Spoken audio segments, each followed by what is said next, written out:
بۆ مەرگیش بێت پێش تۆ لەوێم لەگەڵ عاشقی پڕەندێشت ڕێگا بڕم مردنیش بێت بێ ئەندازە پێش ئازارت مریشکەوێم عەبدوڵڵا ڕابەر داوا لە جێگری نوێنەرایەتی دەستی شاعرانی تەواوەکەین کە عەبدوڵڵا کاکیوە عەبدوڵڵا زرگێزی بفەرمێت بۆ پێشکەشکردنی لەیجەکەی فەرموو کاکیوە.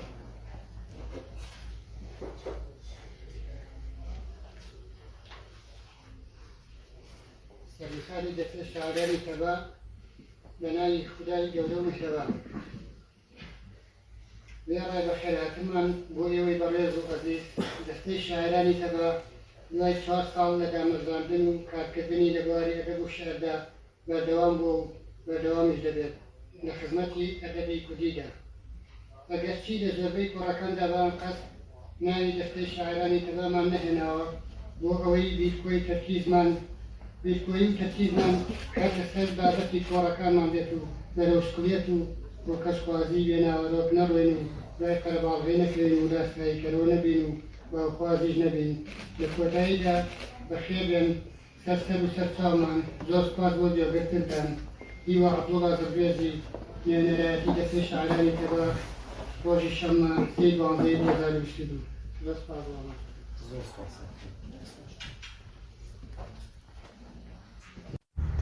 سڵاو ئەم کاتتان باش خۆشحاڵم کە لە کۆڕی لێکۆڵینەوەی ئەدەبیدا بە دیداری ئێوە شاد دەبم. ئەم کۆڕە لێکۆڵینەوەیە بە هاوکاری دەستگای ڕۆشنبیری جەمال عێرفان و دەستەی شاعرانی تەبا ساز و ئامادەکراوە. سوپاس پێزانیمان هەیە بۆیان. ناونیشانی کۆڕەکەمان فیوچەریزم واتە ئایندەگرایی لە شێعرەکانی نێو کتێبێکی نووسەر و شاعر عەبدوڵڵا ڕابەر بە ناونیشانی خونچەی پاییزێکی مەست. ئەم کۆڕە لێکۆڵینەوە ئەدەبیە دەچێتە چوارچێوەی ڕەخنەی ئەدەبی و پێوەری میتۆدی بەکارهێنرا و بریتیە لە میتۆدی وەسف و میتۆدی شیکاری لەگەڵ میتۆدی شێوازگەری، هەروەها میتۆدی هەڵۆشانەوە گەرایشم بەکارهێناوە لە ڕەخنەی ئەدەبی و لێکۆڵینەوەی ئەدەبی لەم کتێبەدا. سەرەتا پێناسەی فیوچەریزمەکەین واتە ئایندەگەرایی یاخود بڵێن ئایندەخوازی کە بزوتنێکی هونەری بووە و لە سەرەتای سەدەی 20ەم سەری هەڵداوە لە سەردەستی نووسەرێکی ئیتاڵی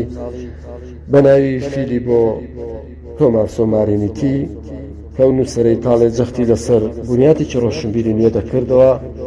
و زەمەنی ڕابردووی ڕەتدەکردەوە. ئایندەخوازی بنەمایەکی ڕەخنەیی و مەعریفی و فەلسەفیە دەچێتە چوارچێوەی پرۆسە تازەگەریەکانی هونەر و دەقە ئەدەبیەکانەوە. لە لاپەڕە 81 کتێبە وەکو بنەمایەکی ڕەخنەی و مەعریفی و فەلسەفی بە نمونەی شێعری باسی دەکەین. فەرموو: بەدڵ ئەسیری عاشقت بووم، بە چاوەکانم گیرۆدەی خۆشەویستی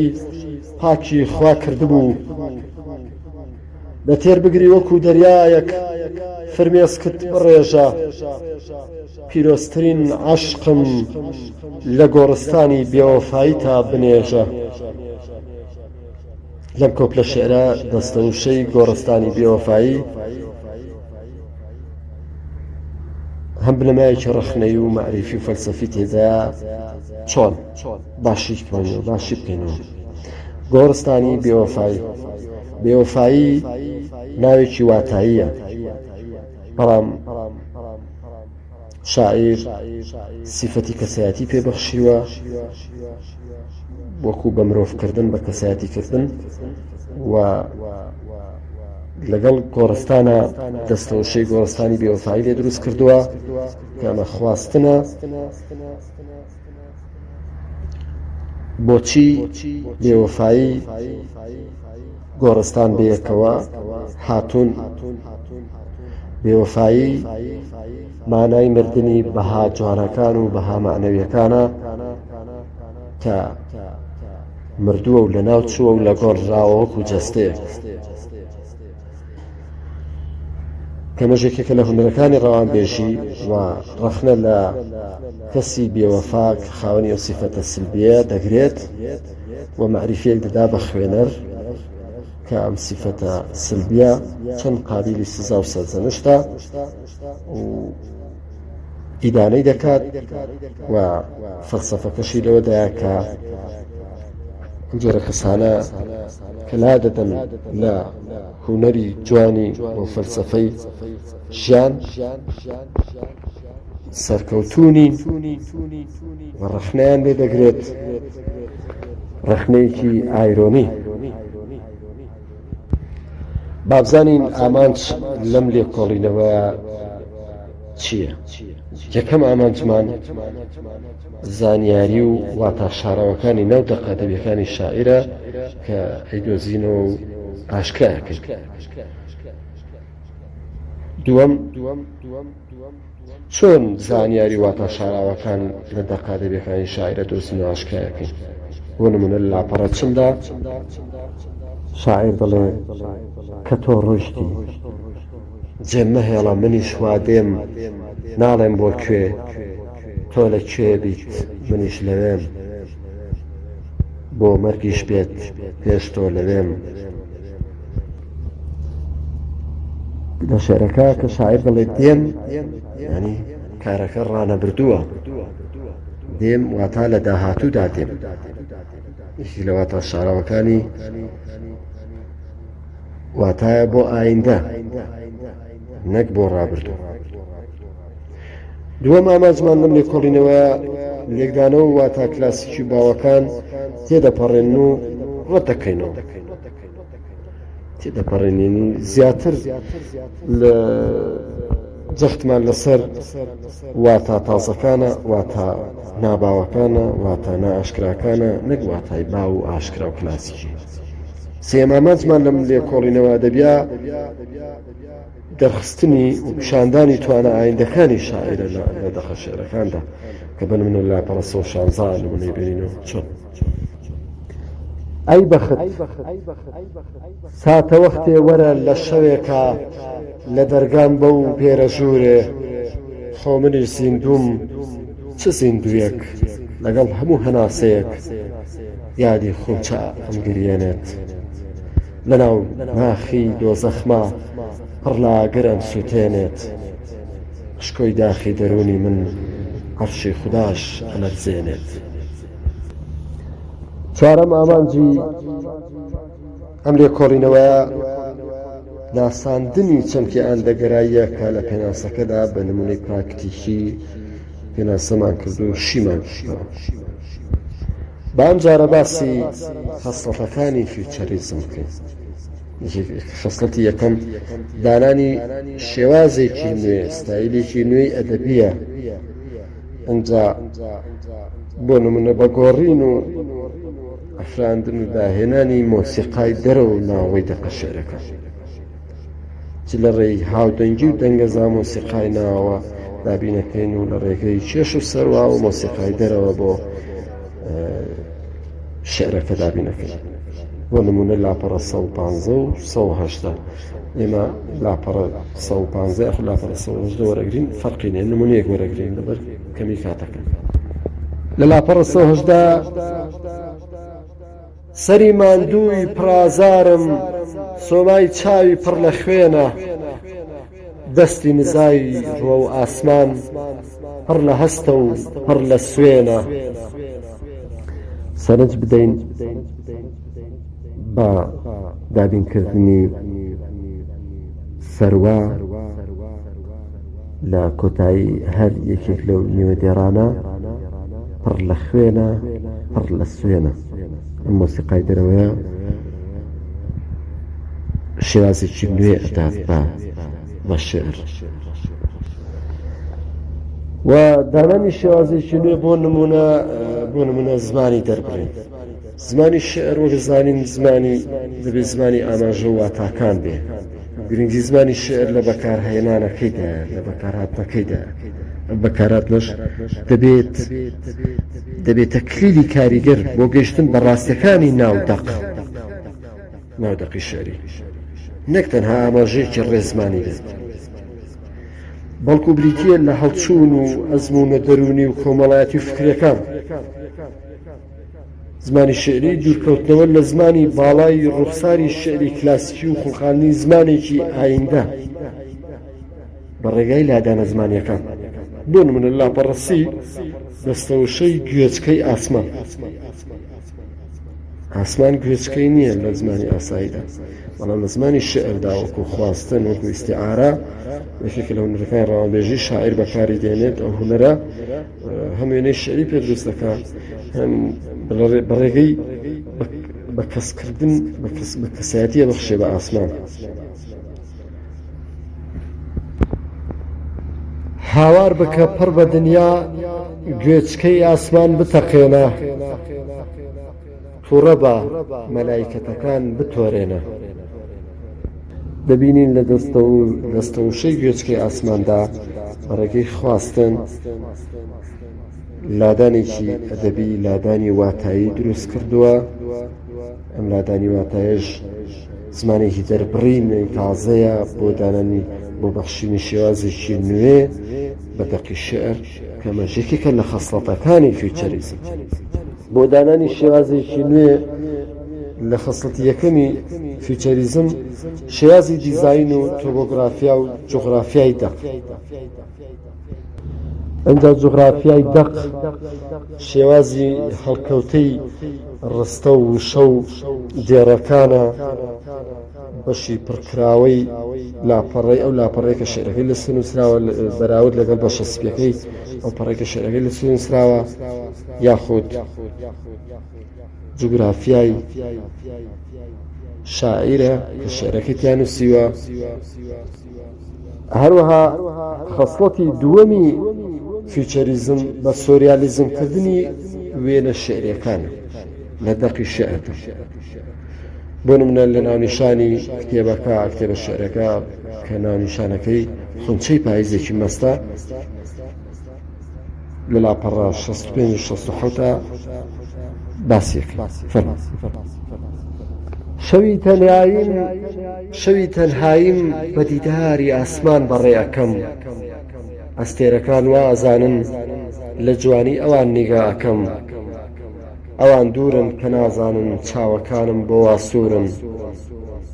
چون ئەستێرەکەی بەختی منیش هێندەی دووری ئەستێرەکان لە من دوورە وەک دەبینین ناونیشانی خونچەی پاییزێکی مەست عادەتەن لە زمانی ئاسایی واتا باوەکەی خونچە لە بەهارە و لە وەرزی خونچە دەرکردنە و لەگەڵ پاییزێکی مەست یەک ناگرێتەوە و گژواتایە و پارادۆکسە کە ئەم ناواقعی بوون و خەیاڵی و سۆریالیزمە یان سەروی واقعە خۆی بینێتەوە لەم ناونیشانە و وێنەیەکی شعری سەروی واقع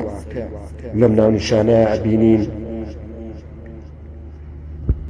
سەرەڕای پارادۆکسی خونچە و پایزێکی مەست کە وێنەیەکی شعریمانەداتێ وێنەیەکی ناواقعی و سەروی واقعی هەروەها دەستەواژەی پایزێکی مەستیش ئیستیعارەیەکە هونەرێکی ڕاوەنبێژیە وێنەیەکی خواستنە کە ئەمیش وێنەیەکی دیکەی شعریمان ئەداتێ ئەگەر نمونەیەک لە دەرەوەی ئەم کتێبە بێنینەوە بۆ نمونە لە تیفەڵمەت لە شعرێکدا ئەڵێ باکان بە پێ باکان بە پێ باکان بە پێدسکێ بە سەرتەلی کارەباکاندا ڕادەکەن لەوانەیە بیانەوێ گڵۆپی دارتەلەکان بچن ئەو بەیانەی کە بە پێدسکێ وەکو دس بە سەتەری کارەباکاندا ڕادەکەن و دەڕۆن لەوانەیە ئەو بایانە بیانەوێ گڵۆپی دارتەلەکان بچن. ئەمە زۆر ناواقعی و سەروی واقعە کە با گڵۆپی دارتەل بچێ لەوێدا با بەمانەی ئەو کەسانەی کە فەرهوچی و تاڵانچین بەوە چێنراوە کە وێنەیەکی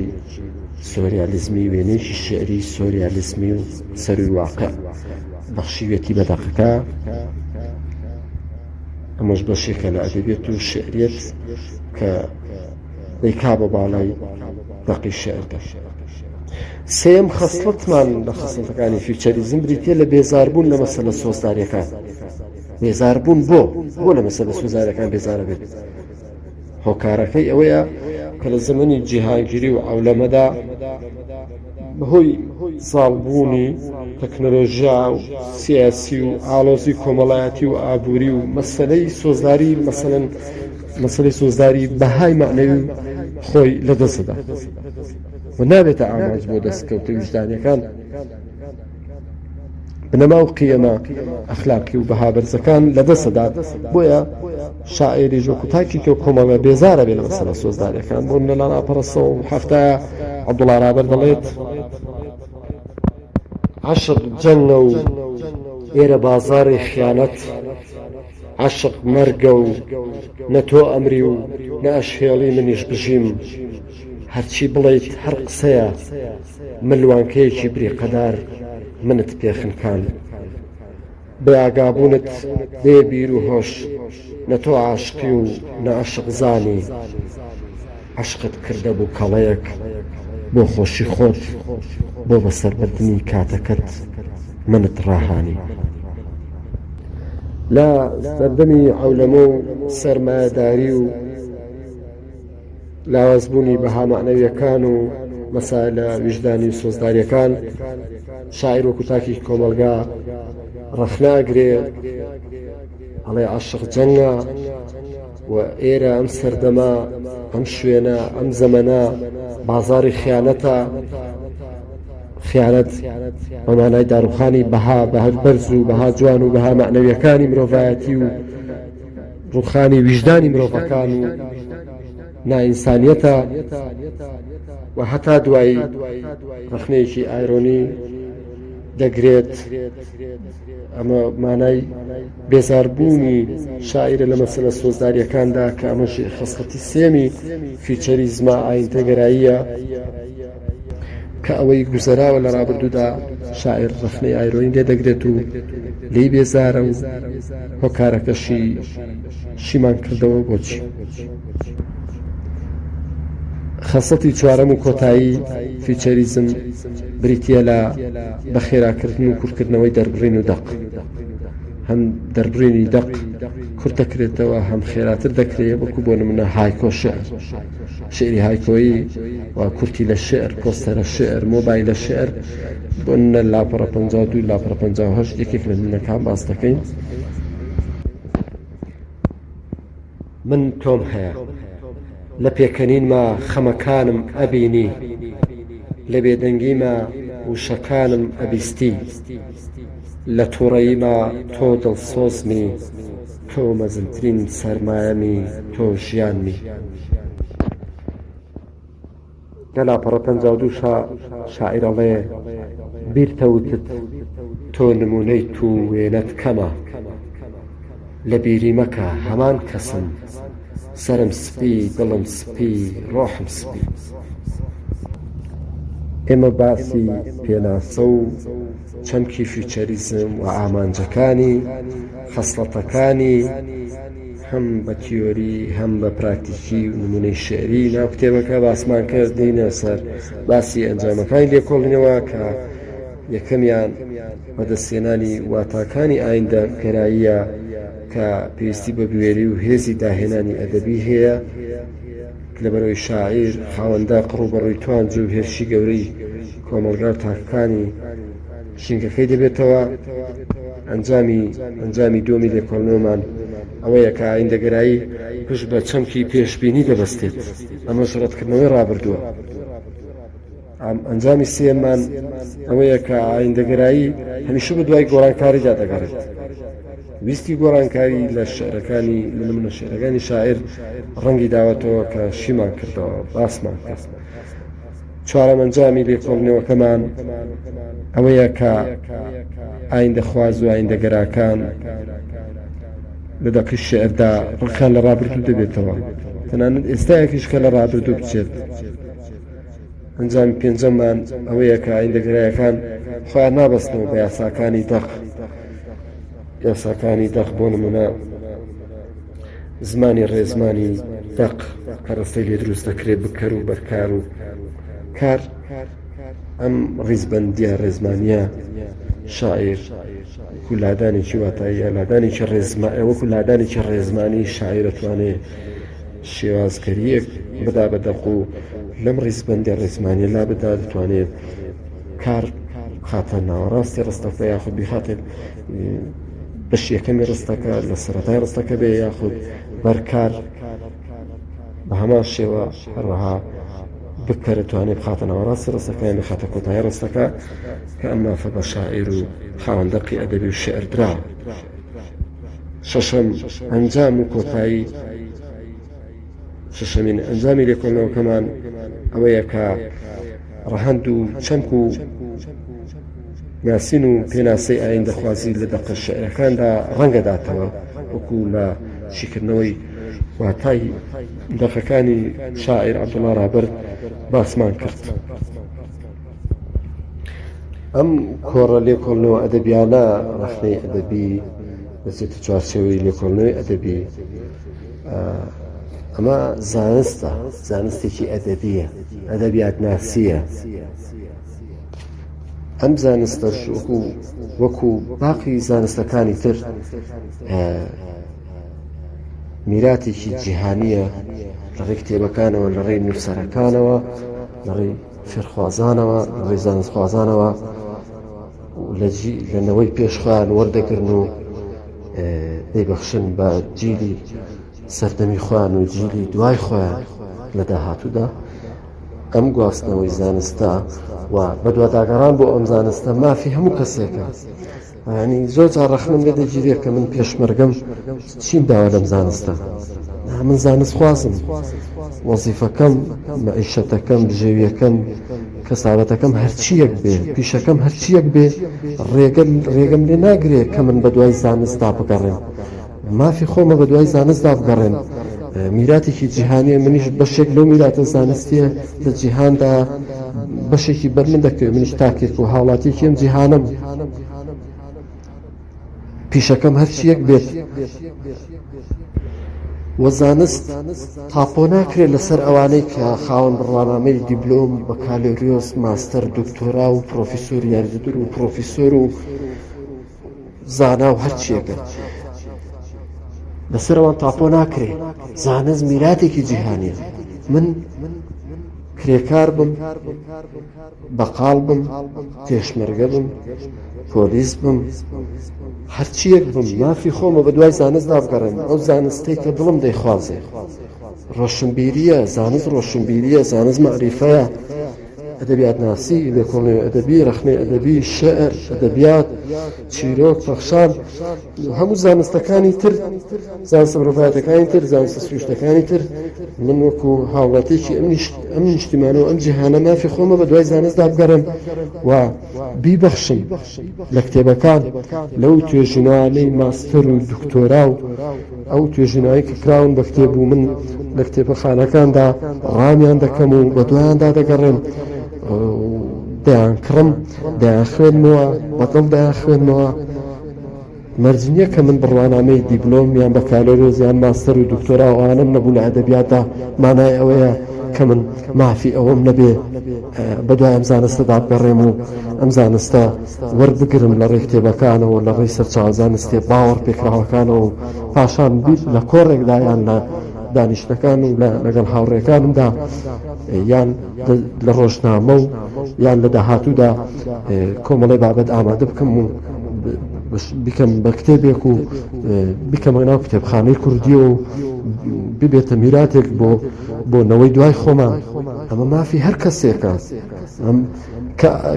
کە ڕەخنان لێ دەگیرێ دەڵێ خۆت لە شتێکرا دۆزدەوە ئەمە خۆ دۆزینەوە نییە ئەمە خۆ خستنە قەفەز و خۆ کۆیلەکردنە لە بوارێکدا خۆت بچوو بکەیتەوە مرۆڤ لە هەموو شتێک گەورەترە بەس خوا لە هەمومان گەورەترە کە مرۆڤ لە هەموو شتێک گەورەترە مرۆڤ بەو گەورەی خۆی نابێ خۆی لە شتێکی بچووکتر لە خۆی بدۆزێتەوە بەڵکو هەموو ئەو شتانەی کە لە مرۆڤ بچووکترن هەموو ئەو شتە بچووکترانە لە گەورەی مرۆڤدا ئەدۆزرێنەوە یعنی من پێچەوانەی ئەو هەڵە باوە و ئەو ئیدیۆم و ئەو قەولە باوەم ئەو تەباوە هەڵەیەم کە ئەڵێ خۆت لە شتێکات دۆزۆرە نەخێر چەند شتێک لە خۆت دۆزەرەوە چەند بەهرەی لە خۆت دۆزەرەوە زانستخوازی و گەڕان بە دوای فێربوون و فێرخوازی و گەڕان بە دوای علمدا ئەمە خۆتی وجودی خۆتی تا دۆزیتەوە بە پێی توانە حەزت لە هونەرە بچۆ سەر ستەیجی شانە و سەر مەسرەحی نواندن بچۆ لە فیلمێکا بەشدار بە بەشداریکاری هونەری بکە حەزت لە وەرزش بکە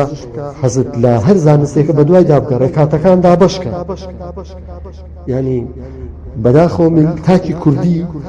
خەریکی یەکترە عیب نەبێ مەشغوڵی یەکترە سەرقاڵی یەکترە ئەم چی دەکا ئەم بۆ وا دەکا ئەم وا دەکا ئەم وا دەکا مڕاقی بە چاودێرن بە سەریەکەوە بەڵام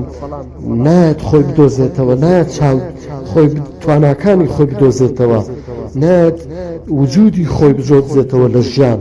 و دنیابینینی خۆی فراوان کە مەشغوڵ بێ بە خودی خۆیەوە مەشغوڵ بێ بە ئەفکار و بیرکردنەوە و ذهن و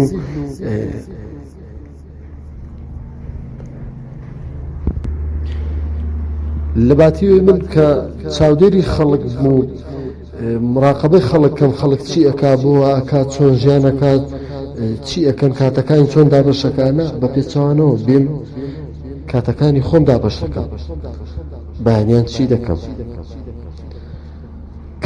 کەی چ کاتێک دادەنێم بۆ کتێب خوێندنەوە چ کاتێک دادەنێم بۆ پیاسەکردن و بۆ پەیوەندی کۆمەڵایەتیەکانە چ کاتێک دادەنێم بۆ هاوکاری دەوروبەرەکەم چ کاتێک دادەنێم بۆ وەزیفەکەم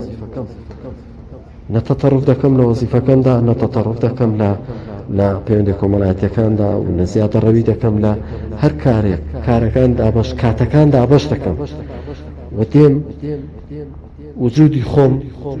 لە بەهرە و توانا فکری و توانا زەینی و توانا هونەری و ئەدەبیەکانی خۆمدا خۆمی تیادا دەدۆزمەوە بەشێکی وجودی خۆم لە وەزیفەکەمدا لە توانا هزریەکانی خۆم لە داهێنانەکانی خۆم لە وەزیفەدا بەشێکی وجودی خۆم لە ئەدەبیات و هونەردا دەدۆزمەوە بەشێکی وجودی خۆم لە پەیوەندی کۆمەڵایەتی و خێزانی و هاوسەرداری و ژیانی سۆزداریدا دۆزمەوە وجودی ئینسان هێندە گەورەیە تەنها خوا لە مرۆڤ گەورەترە دەنا مرۆڤ لە فریشتەکانیش گەورەترە کاتم گرتن سوپاس بۆ هەموو لایەک سوپاس بۆ وێنەگری ئەم کۆڕە سوپاس بۆ هیوا عەبدوڵازر گوێزی کە سەربەتاری دەستی شاعرانی تەبای خوێندەوە وەکو جێگری نوێنەرایەتی دەستی شاعرانی تەبا سوپاس بۆ کاک سیروان و ستافەکەی لە دەستگای ڕۆشنبیری جەمال ئێرفان کە کتێبخانەکەیان دەرگایان وەڵا بۆ کۆڕ و سیمیناراتی ئەدەبی و زانستی خزمەت بە کای ڕۆشنبیری ئەم شارە و کلتوری کوردەواریمان دەکەن نمونەیان زۆر بێ و هەر بمێنن سوپاس بۆ ئەوەی کە بە تامەزرەوەی گوێگرتن و سپاس بۆ هەموو لایەک سپاس بۆ عەبدوڵڵا ڕابەر کە متمانەی پێبەخشیم کە لە کۆڕێکی ئاوا لە بەرچاوی چەند ئامادەبوویکی عەزیزدا